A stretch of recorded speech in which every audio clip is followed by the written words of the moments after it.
पैदाइश बाब 50। तब यूसुफ अपने बाप के मुंह से लिपटकर उस पर रोया और उसको चूमा।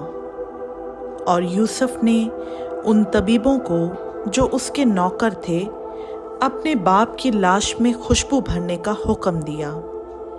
सो तबीबों ने इस्राएल की लाश में खुशबू भरी और उसके 40 दिन पूरे हुए, क्योंकि खुशबू भरने में इतने ही दिन लगते हैं।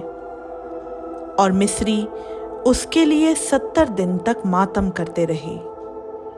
और जब मातम के दिन गुजर गए तो यूसुफ ने फिरौन के घर के लोगों से कहा, अगर मुझ पर तुम्हारे करम की नज़र है तो फिरौन से ज़रा अर्ज़ कर दो कि मेरे बाप ने ये मुझसे कसम लेकर कहा है कि मैं तो मरता हूँ, तू मुझको मेरी गूर में जो मैंने मुल्क कनान में अपने लिए खुदवाई है दफन करना।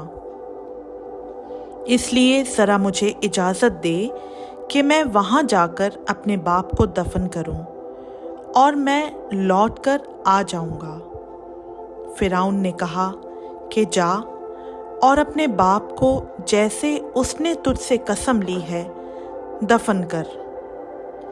सो यूसुफ अपने बाप को दफन करने चला।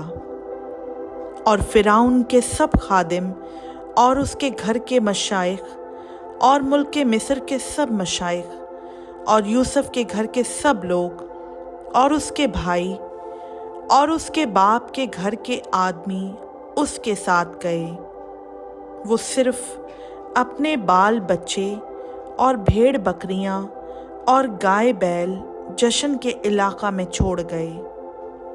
और उसके साथ रथ और सवार भी गए।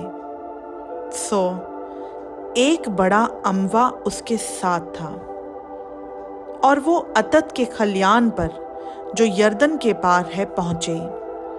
और वहाँ उन्होंने बुलंद और दिलसोज आवाज़ से नोहा किया। और यूसुफ ने अपने बाप के लिए 7 दिन तक मातम कराया।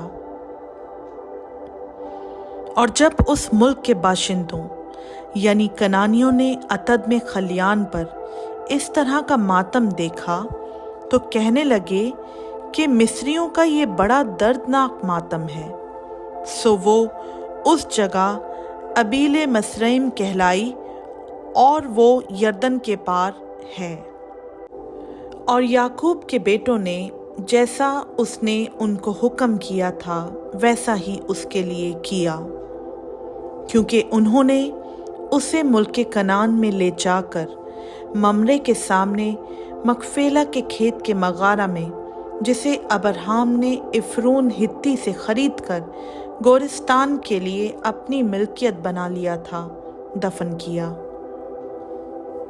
और यूसुफ अपने बाप को दफन करके अपने भाइयों और उनके साथ जो उसके बाप को दफन करने के लिए उसके साथ गए थे मिस्र को लौटा।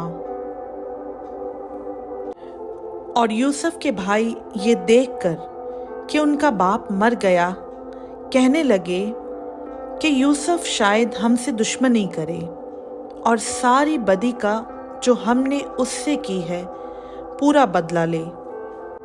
सो उन्होंने यूसुफ को ये कहला भेजा कि तेरे बाप ने अपने मरने से आगे ये हुक्म किया था कि तुम यूसुफ से कहना कि अपने भाइयों की खता और उनका गुनाह अब बख्श दे, क्योंकि उन्होंने तुझसे बदी की।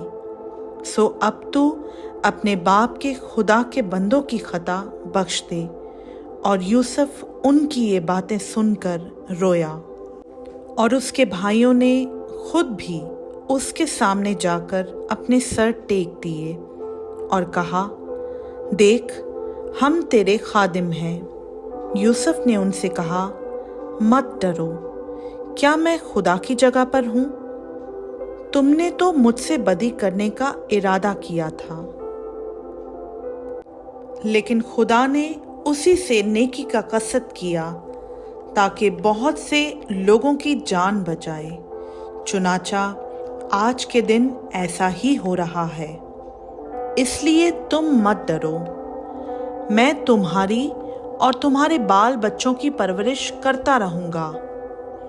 یوں اس نے اپنی ملائم باتوں سے ان کی خاطر جمع کی، اور یوسف اور اس کے باپ کے گھر کے لوگ مصر میں رہے، اور یوسف 110 برس تک جیتا رہا۔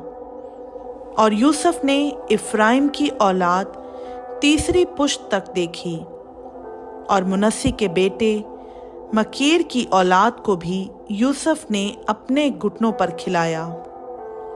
اور یوسف نے اپنے بھائیوں سے کہا، میں مرتا ہوں، اور خدا یقیناً تم کو یاد کرے گا، اور تم کو اس ملک سے نکال کر اس ملک میں پہنچائے گا جس کے دینے کی قسم اس نے ابراہیم اور اسحاق اور یعقوب سے کھائی تھی۔ اور یوسف نے بنی اسرائیل سے قسم لے کر کہا، خدا یقیناً تم کو یاد کرے گا، سو تم ضرور ہی میری ہڈیوں کو یہاں سے لے جانا۔ اور یوسف نے 110 برس کا ہو کر وفات پائی، اور انہوں نے اس کی لاش میں خوشبو بھری اور اسے مصر ہی میں تابوت میں رکھا۔ خداوند کا پاک کلام کا پڑھا، سنا، سمجھا اور قبول کیا جانا ہم سبوں کے لیے باعث برکت ہو۔ آمین۔